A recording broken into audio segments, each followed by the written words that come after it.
On commence tout de suite cette émission par le livre Événements de la rentrée, dont l'auteur est Thomas Piketty. Vous êtes l'un des fondateurs de l'école d'économie de Paris, un spécialiste des inégalités. Le prix Nobel d'économie Joseph Stiglitz vous a d'ailleurs rendu hommage dans son dernier livre. Aujourd'hui, vous publiez Le Capital au XXIe siècle, 15 ans de recherche dans une vingtaine de pays, résultat 1000 pages, dans lesquelles vous expliquez que nous sommes redevenus une société d'héritiers comme il y a un siècle. Emmanuel Todd, vous êtes historien et démographe. Votre dernier livre, coécrit avec Hervé Lebras, c'est Le Mystère français. Si je vous ai invité ce soir, c'est que vous avez dévoré les 1000 pages de Piketty, que vous portez une grande admiration à son travail, mais que vous n'êtes pas d'accord avec les remèdes qu'il propose. On va le voir tout à l'heure. Alors, cette société d'héritiers que vous constatez dans votre livre, Thomas Piketty, je voudrais que les téléspectateurs comprennent bien de quoi il s'agit. Aujourd'hui, nous dites-vous, comme il y a un siècle, 50% de la population, la partie la plus pauvre de la population, ne possède que 5% du patrimoine total. 50% les plus pauvres, 5% du patrimoine total. Et 10%, les plus riches, eux possèdent 60% du patrimoine. Ça, c'est vrai dans tous les pays à peu près. La nouveauté, c'est qu'au XXe siècle, à la suite des deux guerres mondiales, on a vu éclore une classe moyenne, 40% de la population à peu près, qui a réussi à avoir entre 20 et 30% du patrimoine total. C'est bien ça, jusque-là, on est d'accord. Et ça, c'est fou, c'est qu'on le constate partout et de tout temps. Il y a un siècle, comme aujourd'hui, en France, comme aux États-Unis, comme en Allemagne, partout. Oui, le patrimoine est toujours beaucoup plus concentré que les revenus. La vraie nouveauté aujourd'hui, c'est qu'on a un retour de l'importance globale de ce patrimoine. C'est-à-dire qu'il y a eu une phase de l'après-guerre où les patrimoines avaient beaucoup perdu de leur importance, tout simplement pour des raisons tragiques liées aux guerres, liées aux destructions, liées au fait qu'en Europe, notamment, le continent s'était sabordé.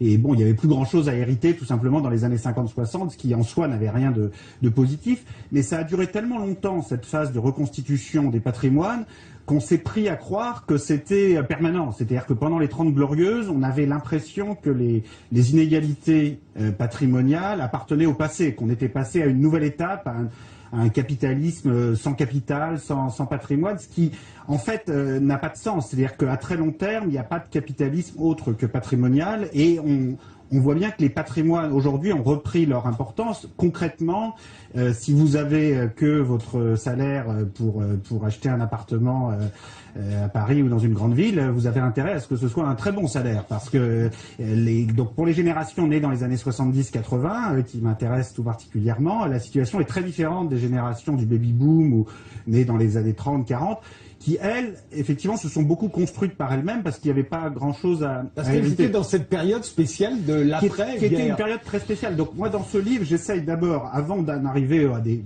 possibles remèdes sur la fin du livre, j'essaye surtout de raconter l'histoire du capital, du patrimoine et de la répartition des richesses depuis le 19e siècle ou même depuis le 18e siècle quand les sources le permettent.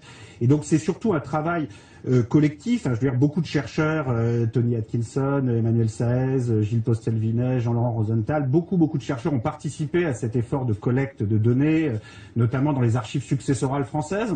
Parce que même si la Révolution française n'a pas créé une société idéale, elle a au moins créé un incroyable observatoire des fortunes. C'est-à-dire que depuis la Révolution française, on enregistre en France les patrimoines immobiliers, financiers, et ça permet au moins de les étudier, alors qu'il faut attendre un siècle de plus aux États-Unis, au Royaume-Uni, autour de 1900-1910, pour avoir une fiscalité successorale qui permet de laisser des traces au moins, parce que le chercheur, il peut, vous savez, depuis très longtemps, on parle des inégalités sans utiliser beaucoup de sources. Donc, ce livre, c'est très rigoureux, ce c'est livre, très précis. Il part d'abord des sources et il essaye de raconter cette histoire des patrimoines. Donc, ce mouvement de repatrimonialisation de la société, de retour des patrimoines, il faut bien voir qu'il a quelque chose de naturel et il n'est pas en soi négatif. C'est-à-dire, le capital est utile.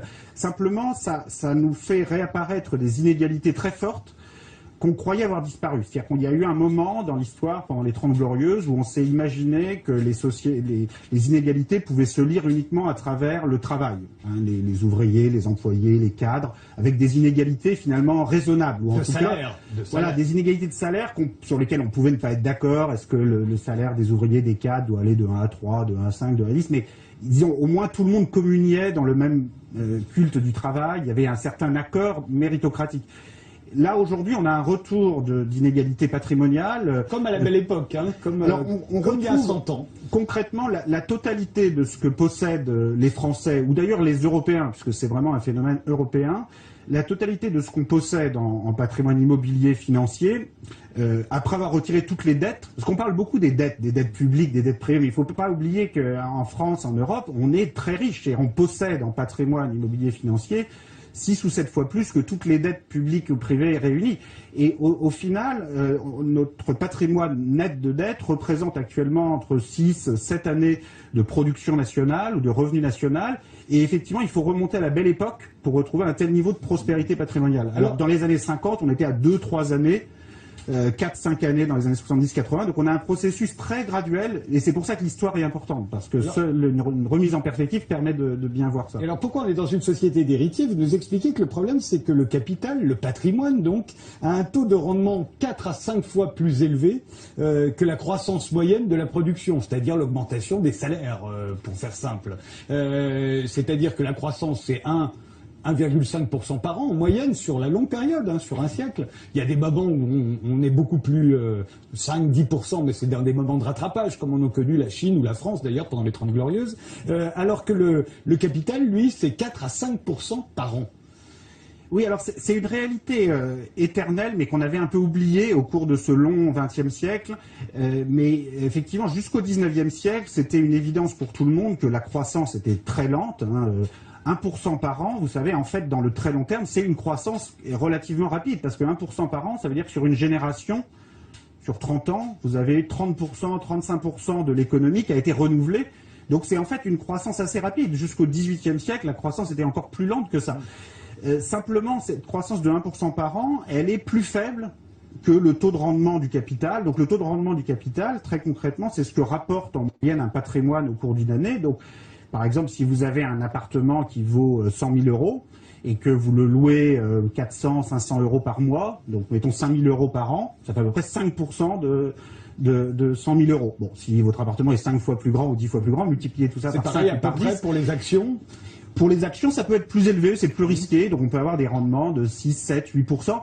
Enfin, dans tous les cas, le point important, c'est que quand on a une croissance qui n'est que de 1 ou même 1,5 ou 2% par an, et on voit que même ça, actuellement, c'est difficile à obtenir, le fait est que avec un rendement, ne serait-ce que de 5%, ça veut dire que les patrimoines issus du passé, naturellement, se recapitalisent plus vite, progressent plus vite que le rythme de croissance de la production des salaires. Donc, des nouveaux riches, ceux qui gagnent bien leur vie, eux, ils sont 5 fois moins. Ils gagnent 5 fois moins bien leur vie. C'est très difficile de rentrer dans le jeu. C'est-à-dire que quand les positions issues du passé, le passé dévore l'avenir un petit peu. C'est-à-dire qu'on a une importance pour les patrimoines issus du passé qui devient démesurée.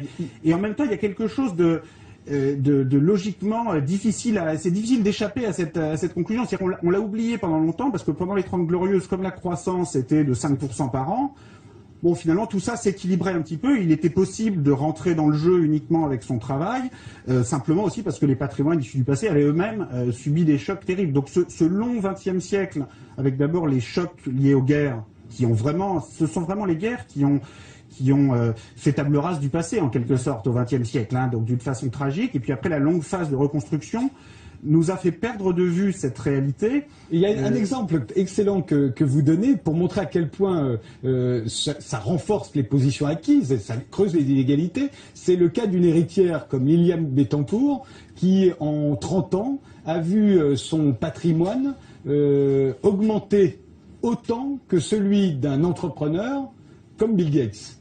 Alors qu'elle ne travaille pas et que lui travaillait énormément. Oui, c'est vrai, c'est perturbant parce que c'est vrai qu'on aimerait bien tous, vous savez, il y a cet hymne permanent à la fortune méritée, à l'entrepreneur sympathique, Bill Gates ou Steve Jobs. Et au capitalisme révolutionnaire aussi, qui amène toujours des donc on aimerait bien que la fortune de Bill Gates progresse plus vite que celle de Liliane Bettencourt, je crois. Enfin, mais malheureusement, c'est pas vrai. C'est-à-dire qu'en fait, passé un certain niveau de patrimoine, la fortune se reproduit tout seul. Le cas de Liliane Bettencourt est fascinant parce que son père, Eugène Schuller, est un véritable entrepreneur. Donc il invente en 1909 des produits pour les cheveux très utiles qui permettent de conserver ses cheveux et d'éviter qu'ils tombent. C'est un peu la même chose que César Birotteau qui avait été inventé par Balzac un siècle plus tôt, qui invente des pâtes pour les cheveux qui lui permettent de faire fortune dans les années 1820. Mais là, en 1909, c'est pour de vrai. Eugène Schuller va créer L'Oréal qui va devenir le leader mondial des cosmétiques. Donc ça, c'est très sympathique. Des entrepreneurs et des produits pour les cheveux, c'est utile pour tout le monde. Mais simplement, un siècle plus tard, en 2013, 105 ans plus tard, sa fille fait toujours partie des premières fortunes mondiales alors qu'elle n'a jamais travaillé. Et là, vous voyez, il y a une logique qui se met en place qui fait que les entrepreneurs sont très utiles, on a besoin de personnes qui créent des entreprises, mais passé un certain niveau de concentration, les choses deviennent simplement stériles, c'est-à-dire deviennent utiles pour personne. Et donc on a besoin d'avoir un mécanisme qui permet à la fois des nouveaux entrepreneurs de rentrer dans le jeu, mais de faire en sorte que la concentration des patrimoines ne dépasse pas un certain niveau où ça devient simplement stérile. Et au XXe siècle, ce mécanisme, ça a été surtout les guerres et puis des politiques fiscales qui ont été mises en place, imposées aux élites qui n'en voulaient pas à la suite des guerres, mais il n'y a pas de mécanisme naturel. C'est important de penser c'est important de réaliser que, à la fois, Marx, il a négligé l'importance de la croissance, mais à l'inverse, les libéraux ont trop considéré que la croissance en elle-même allait tout régler.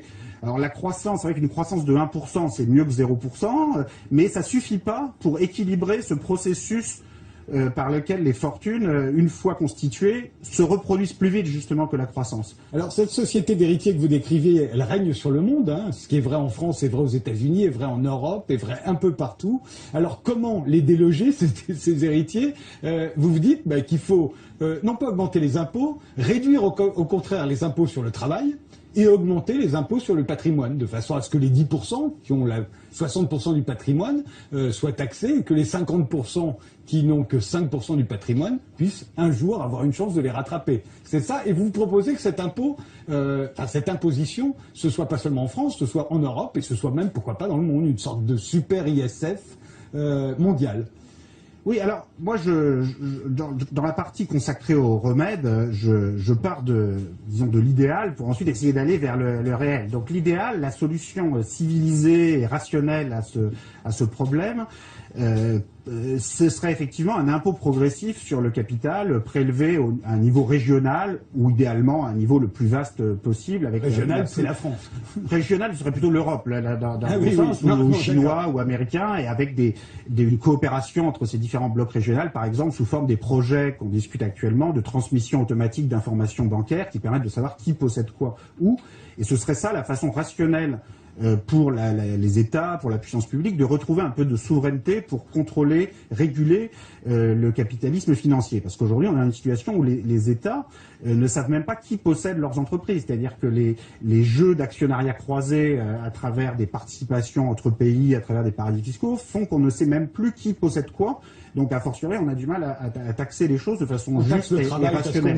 Mais on taxe et donc, on taxe les gens qui sont immobiles, qui sont coincés, et tous les gens mobiles, on a tendance à les taxer de moins en moins, voire parfois à les subventionner pour les faire venir. Donc là, ça devient quand même un peu problématique si on pousse l'équilibre jusqu'au bout. Donc la solution rationnelle, civilisée à ce problème serait de dire, écoutez, les plus hauts patrimoines du monde, d'après les classements de Forbes ou de Challenge, progressent à des rythmes inouïs. Si on regarde année après année ces classements, sur 30 ans, on a des taux de progression des plus hauts patrimoines mondiaux qui sont de l'ordre de 7-8% par an au-dessus de l'inflation. Mais ça, on est dans les 0,001%. Oui, mais si vous descendez, alors c'est vrai que si les milliardaires, finalement, il n'y en a pas beaucoup, donc c'est pas si important, mais si vous descendez au patrimoine au-delà de 10 millions d'euros, 100 millions d'euros, là, vous commencez à avoir un peu plus de monde, et là, vous avez des taux de progression de 5-6% par an au-dessus de l'inflation, qui, quand vous avez un revenu moyen et un patrimoine moyen au niveau mondial qui progresse de 1-2% par an, n'est pas tenable à long terme. C'est-à-dire que si on poursuit sur la période 2010-2050 les tendances qu'on observe sur les 30 dernières années, on bute vraiment sur un problème logique qui n'est pas, je crois, compatible avec nos valeurs méritocratiques, démocratiques, et Donc la façon naturelle de régler ce problème, ce serait d'avoir une taxation progressive sur le capital qui dise bon bah attendez, là, si vous continuez de progresser à 7-8% par an, ça peut pas aller. Donc on va juste, il s'agit pas de vous empêcher de vous enrichir, il faut juste que votre fortune ne croisse pas plus vite que la taille de l'économie mondiale. Et donc donc ça c'est la façon rationnelle de le faire. Maintenant, en pratique, il y a évidemment d'autres tentations qui peuvent être des contrôles des capitaux, des replis nationaux de diverses natures. Moi, j'insiste simplement sur le fait que cette solution idéale, qui peut paraître utopique, elle a un immense mérite par rapport à toutes les alternatives, c'est qu'elle permet de préserver l'ouverture commerciale, l'ouverture financière, qui dans le fond est une bonne chose, parce que pour moi le protectionnisme n'est pas en soi créateur de prospérité et de richesse, et donc si on veut maintenir l'ouverture commerciale, alors on a intérêt à une solution de cette nature. Maintenant, il y a beaucoup d'autres options qui passent plus par des solutions de repli et qui sont plus facilement atteignables pour des États-nations de petite ou moyenne taille. Alors là, je me tourne vers Emmanuel Todd. Oui. C'est sur l'impôt que vous coincez, vous. Non, alors je suis d'accord pour critiquer, mais je tiens à repréciser que pour moi c'est un livre génial. Oui. Et pour les 3 premières parties dont je ne vais pas parler. Celle que nous venons d'évoquer. Voilà, et il y a toute une diversité d'analyses comparatives des pays qui n'a pas été évoquée, de ce qui se passe en Europe, aux États-Unis. Enfin, c'est vraiment un bouquin. Et moi, je pense que c'est quand même un livre qui pose une sorte de... Je m'excuse d'être dans le positif, c'est pas du tout ma manière, mais pourquoi pas de J'avais prévenu que vous alliez admirer ce travail. Voilà, mais peut-être au-delà je suis peut-être au-delà de ce qui avait été prévu. C'est un bouquin qui est un véritable défi pour les historiens. C'est-à-dire que il y a le modèle, ça montre l'existence d'une tendance de longue durée à la réaccumulation du capital. Et nous, historiens, je veux dire, ça nous fait comprendre tout ce qu'il y a eu d'accidentel dans la destruction du capital, dans ces guerres. Je veux dire, l'étude du 19e siècle est particulièrement fascinante, parce que le 19e siècle, pour les historiens, c'est l'époque de la montée en puissance de l'idéal démocratique. C'est Tocqueville, le caractère, la providence démocratique, c'est l'émergence du suffrage universel, c'est pour nous, ça va être la Troisième République. Et quand on regarde ces courbes, tout ça se passe, tout ça existe, c'est réel, le sentiment d'égalité est là, mais l'accumulation du capital se produit. Et quand on arrive au bout de la période, on a un niveau d'accumulation du capital qui est supérieur à ce qu'il était au début. Et puis ensuite, je veux dire, il y a ces destructions par des guerres. Alors effectivement, on pourrait dire que les guerres réalise d'une façon rusée historiquement l'idéal démocratique. Enfin, je ne sais pas comment dire. Je veux dire que les bourgeoisies affolées par la montée de l'idéal démocratique foncent dans la guerre pour la fuir, que les citoyens égaux français se mettent à détester les Allemands. On peut voir les choses comme ça, mais c'est vraiment je veux dire, un modèle fascinant. Et ça nous permet maintenant, au présent, je dirais, de comprendre ce qui nous arrive. Je veux dire, on n'est pas dans l'anecdote, on est reconfronté dans un climat où d'ailleurs l'ambiance égalitaire culturelle est beaucoup plus faible. On n'a pas ce sentiment démocratique de montée en puissance de l'idéal démocratique qu'il y avait au XIXe siècle. On est plutôt dans le contraire, je veux dire, dans une montée en puissance de sentiments d'inégalité, d'élitisme et de choses comme ça. Et on est repris par cette mécanique inexorable que Piketty décrit admirablement au niveau des revenus du capital. Et je veux dire, c'est à cause de ça que ça coince pour moi dans l'interprétation, parce que là, je veux dire, c'est très bien. Bien sûr qu'il faudrait un impôt sur le capital. Bien sûr, ça serait plus sympa. Sur le protectionnisme, moi je suis plutôt pour, mais j'ai à peu près renoncé à faire passer l'idée, donc je ne vais pas me friter avec lui, je dirais, sur cette question secondaire. Mais si on lit bien son bouquin, on se dit, mais regardez, en cette fin de 19e siècle, qui a vu monter en puissance l'idée d'égalité, quand même, d'intervention du politique sur l'économie, s'ils ne sont rien arrivés à d'autres qu'à faire la guerre de 14, on se dit, comment est-ce que maintenant, alors que la tendance culturelle est à l'inverse, c'est-à-dire à la baisse du sentiment égalitaire, à la destruction du rôle de l'État,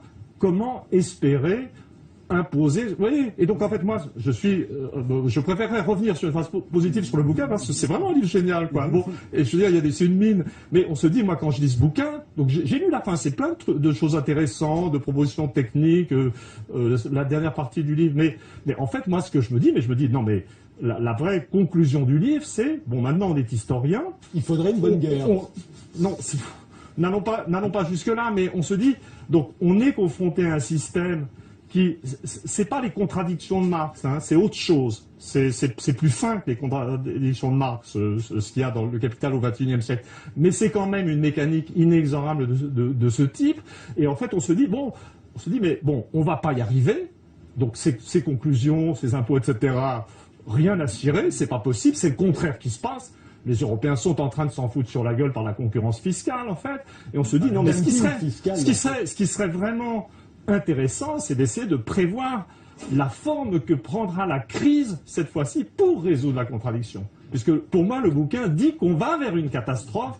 On ne sait pas laquelle, mais ça va être super intéressant d'essayer de deviner. Thomas Piketty. Donc tu veux savoir si l'attentat sera à Sarajevo ou ailleurs et on commence des gens. Je sais pas, surtout ces jours-ci, on peut se demander. Hein. Ou en Syrie, on en parlera juste après. Oui, moi, je suis d'accord que le XXe siècle ne prête pas tellement à l'optimisme, dans le sens où ce sont... Le 21e, puisqu'on est dedans. Oui, mais en tout cas, les leçons du XXe siècle, c'est qu'on peut tout à fait avoir le suffrage universel et quelque chose qui ressemble à une démocratie parlementaire, et néanmoins laisser monter un degré d'inégalité, un degré de tension lié à ces inégalités, tout à fait insoutenable. Et moi, je pense que relire les auteurs de la Belle Époque et voir à quel point, en particulier, un certain nombre d'économistes étaient prêts à tout accepter et à justifier des inégalités totalement insoutenables, c'est une lecture recommandée à tous parce que ça montre à quel point voilà, dans le feu de l'action, on se retrouve à justifier des choses injustifiables. Et bon, je pense quand même, moi, si j'ai envie d'être plus optimiste qu'Emmanuel Todd, c'est parce que je pense qu'aujourd'hui, on a quand même en plus l'expérience de l'histoire, quand même, ça peut aider, on ne sait jamais. Et puis aussi, entre-temps, on a quand même construit un modèle social auquel les Européens, notamment, sont quand même très attachés. C'est vrai que le paradoxe dans tout ça, il y a des éléments d'optimisme et de pessimisme, le paradoxe dans tout ça, c'est qu'on devrait en Europe s'unir beaucoup plus, se mobiliser beaucoup plus, notamment pour protéger ce modèle social et le système fiscal qui va avec. Or, ce sont plutôt les États-Unis. C'est ça. Ce sont plutôt les États-Unis qui, quand il s'agit de lutter contre les paradis fiscaux, se mobilisent plus fortement. Oui. Il y a quelque chose de très paradoxal là-dedans. Ils luttent plus contre les patrimoines que les Européens. Oui, je pense que l'émiettement politique, mais ça, c'est l'émiettement politique de l'Europe, nous conduit à une situation d'impuissance qui fait que les États-Unis, bien qu'ils aient moins à défendre en termes de modèle social, finalement, sont plus à l'offensive que nous face à cette nouvelle régulation du capitalisme financier. Mais je pense que les choses peuvent changer. L'Union... Il y a des choses dans le livre, je parlais de la dimension comparative du livre qui est très très important, donc, et en particulier tout le balancement entre Europe et États-Unis est très important. Et paradoxalement, enfin je m'excuse de le dire, ça rend encore plus pessimiste sur l'Europe. Parce que c'est vrai, non, j'ai vraiment lu le bouquin, je me suis tapé les 950 pages avec plaisir, car ça se lit très bien sur la plage, il n'y a pas de problème. Mais la vision de l'Europe, c'est bien entendu l'État social, bien entendu moins de montée des inégalités au niveau des revenus, mais je dirais une vitesse d'accumulation patrimoniale beaucoup plus forte. C'est-à-dire que l'Europe, au sortir du bouquin, apparaît comme plus État social et plus patrimonial en fait. Parce qu'aux États-Unis, parce que la croissance de la population est plus rapide aux États-Unis, il y a des raisons techniques, parce que c'est vrai que les anglo-saxons, les américains sont les champions de la montée des inégalités des revenus, mais c'est des inégalités par le revenu, par les très hauts salaires, et il y a ce fond d'indifférence ou même d'hostilité à la transmission générationnelle dans les pays anglo-saxons qui peut agir comme un correcteur. Et puis il y a je m'excuse, je ne fais qu'utiliser, j'utilise simplement ce qui est dans le livre. Hein. Et puis il y a ce très, très beau truc où l'on apprend, j'aurais dû le savoir, mais c'est quand même dans le bouquin que je l'ai appris, que les inventeurs des taxations, comment appelle-t-on ça, massif, total, j'ai oublié le nom. Confiscatoire. Confiscatoire. Je veux dire, c'est quand même les Américains qui ont inventé ça, je veux dire, à l'époque Roosevelt ou autre. Et donc il y a cette espèce, je veux dire, les Européens ont toujours été beaucoup plus mous sur ces choses. Et donc on voit, je n'irai pas jusqu'à dire que le bouquin m'a rendu plus pro-américain et plus anti-européen encore que je le suis d'habitude. Mais je veux dire, donc on voit bien que les Américains sont les champions de la montée des inégalités. Il n'y a pas de problème, c'est merveilleusement étudié. Mais on les sent plus capables de se retourner que les Européens. Il y a vraiment le capital. Alors est-ce qu'il y a plus de chances, de votre point de vue, que ça se passe dans le monde anglo-saxon, finalement, cette correction du patrimoine, qu'en Europe?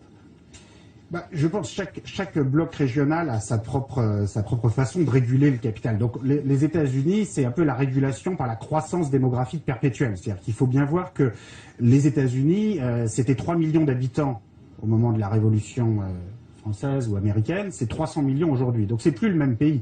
La France, c'était 30 millions au moment de la Révolution française, c'est 60 millions aujourd'hui, c'est à peu près le même pays. Bon, il y a une croissance, mais c'est les mêmes ordres de grandeur. Donc forcément, les patrimoines issus du passé, l'héritage, ont plus d'importance dans un pays dont la population a été simplement multipliée par 2 en 2 siècles que dans un pays où ça a été multiplié par 100, où forcément le passé n'existe pas, tout est nouveau. Et les États-Unis continuent d'être ce monde en perpétuelle croissance, lié notamment à la démographie, alors que c'est vrai que l'Europe, qui est pour une part en phase de régression démographique, se retrouve avec une importance des patrimoines inédite sans doute dans l'histoire et qui peut prendre des proportions tout à fait étonnantes. Et c'est vrai que ça, c'est un élément nouveau du livre, où jusqu'ici on s'inquiétait surtout des inégalités américaines. Là, il y a cette patrimonialisation de l'Europe qui est inquiétante. En même temps, la bonne nouvelle, c'est que l'Europe est riche. Très riche. C'est-à-dire que l'Europe possède, on parle toujours des dettes publiques européennes, mais en vérité on possède en patrimoine beaucoup plus que toutes les autres parties du monde. En particulier, il y a quelque chose qu'il faut bien se mettre dans la tête, c'est que l'Europe possède dans le reste du monde beaucoup plus de choses que le reste du monde en possède en Europe. Parce que des fois on s'imagine comme ça qu'on est tous possédés par l'émir du Qatar. Bon, c'est pas encore tout à fait le cas. Les pays riches sont riches et l'Europe en particulier est riche. Donc c'est vraiment la bonne nouvelle, c'est que ce sont nos institutions qui sont dysfonctionnelles. Les fondamentaux économiques sont bons. Alors, les institutions... J'adore l'idée, la bonne nouvelle, c'est que nos institutions sont dysfonctionnelles. Non, la bonne nouvelle, c'est que nos institutions, on peut les changer. Dans les institutions, on fait des choses imprévues parfois dans l'histoire. On ne peut pas tout savoir à l'avance ce qui va se passer. Se lancer dans une monnaie unique à ce stade de développement, c'est quelque chose de tout à fait impensable quelques années avant que ça se produise. Et sans la chute du mur et la réunification allemande, c'est pas du tout certain que ça se serait produit. Alors, pour le coup, créer une monnaie sans État, c'était sans doute une folie. Là, j'ai une vraie critique. C'est sans doute Là, j'ai une vraie critique dans le livre. Mais vas-y. Si je puis me permettre, ça n'est pas vrai. Je veux dire, je suis pas d'accord conceptuellement. Une monnaie sans État, la monnaie est une partie de l'État. C'est-à-dire qu'en fait, l'euro en l'occurrence. Oui, c'est-à-dire qu'en fait, je veux dire, c'est à partir du moment où on a fait l'euro, ça veut dire qu'on a transféré une partie de l'État français outre-Rhin, mais c'est un détail. Et encore une fois, pour moi, c'est pas ce qui est important. Enfin, outre-Rhin. Moi, je crois qu'à l'échelle du monde, la France et l'Allemagne seront bientôt des tout petits pays à l'échelle de l'économie monde. Et ce qui nous sépare est infiniment petit par rapport à ce qui nous rassemble, par rapport à des modèles. Il y a beaucoup d'autres modèles de régulation du capital dans le monde. On a parlé des États-Unis, de l'Europe. Bon, en Chine, c'est un autre modèle, c'est le contrôle des capitaux. C'est-à-dire que vous avez des fortunes très importantes qui se bâtissent en Chine. Il y a une seule petite différence, c'est que si vous voulez sortir de Chine avec votre fortune, elle ne vous appartient plus. Ou si vous voulez rentrer en Chine pour investir, on va vous dire d'accord, mais vous restez minoritaire. En Russie, il y a un autre mode de régulation du capital, ce qui est que vous avez plein d'oligarques, mais si vous voulez faire de la politique, on vous met en prison. Donc c'est une autre façon de réguler les choses. Donc il y a plusieurs façons de faire. Je pense simplement que l'impôt progressif sur le capital est une façon plus civilisée, plus conforme avec l'état de droit, plus conforme au projet européen. Et plus efficace économiquement, d'après vous. Et beaucoup plus efficace, parce qu'en fait, les inégalités en Chine ou en Russie sont considérables. Alors on croit les tenir par ce système de contrôle des capitaux.